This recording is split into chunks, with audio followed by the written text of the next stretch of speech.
இப்போ மணி சரியாக 10 ஆகுது. தண்ணி பாஞ்சிட்டு இருக்குது. இன்னும் கொஞ்சம் தண்ணி இந்த சைடு வரணும். இந்த ஓரத்தில் தண்ணி ஏறலை. தண்ணி ஏறினதும் மோட்ரு ஆஃப் பண்ணேன். இப்போது இதுதான் நான் வாங்கின டார்ச் லைட்டு. ஏற்கனவே அன்பாக்சிங் பண்ணியிருப்பேன். இது எப்படி ஹெல்ப்ஃபுல்லாக இருக்குது பாருங்கள். செம்ம பவராக இருக்கும். கீழே என்ன இருக்குது அப்படிங்கிறது நல்லாவே தெரியும். நைட் நேரத்தில் வர்றதுனால இந்த டார்ச் லைட்டு எனக்கு ரொம்ப ஹெல்ப்ஃபுல்லாக இருக்குது. இப்போது ஏறக்குறைய பாஞ்சிச்சு தண்ணி. இன்னும் ஒரு 5 நிமிஷத்துல எல்லாம் பாஞ்சிரும். போயிட்டு மோட்ரு ஆஃப் பண்ண வேண்டியதான். காலையிலேட்டே தண்ணி விட்டுட்டு இருந்தேன். ஏன்னா உரம் போட்டு அன்றைக்கி தண்ணி விடக்கூடாது. அடுத்த நாள் எந்த டைமுக்கு உரம் போட்டோமோ அதே டைமுக்கு தண்ணி விடணும். ஸோ அதுக்காக காலையிலேட்டே தண்ணி விட ஆரம்பிச்சிட்டேன். எல்லா துண்டுக்கும் பாஞ்சிச்சு. 2 துண்டில் நிறையா தண்ணி இருக்குது. அதுக்கு தண்ணி தேவையில்லை.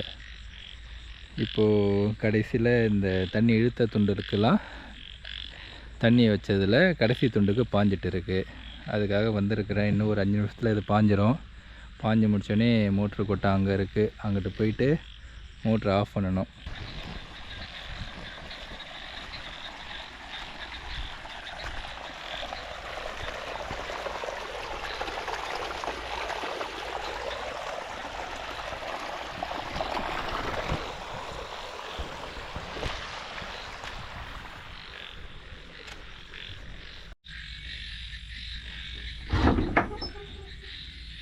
மோட்ரு ஆஃப் பண்ணிட்டேன்.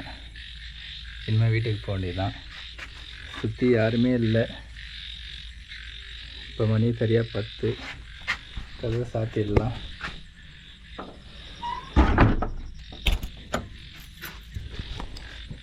இப்போ பார்த்து போகணும். இங்கே பெரிய குழி இருக்குது. இங்கே கேணி இருக்குது. ஒரே ஒத்தையடி பாதையில் தான் போகணும். கொஞ்சம் ஏதாவது மிஸ் ஆச்சுன்னா குழிக்குள்ளே விழணும், இல்லைன்னா கேணிக்குள்ளே விழணும். ஒரே மயான அமைதியாக இருக்குது.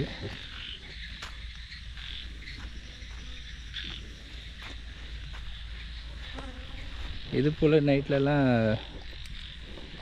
நீங்கள் வெளில வந்திருக்கீங்களா?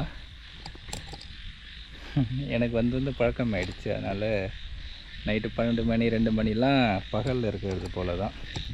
பழகிட்டாக்கா இரவு ரொம்ப ஜாலியாக இருக்கும்.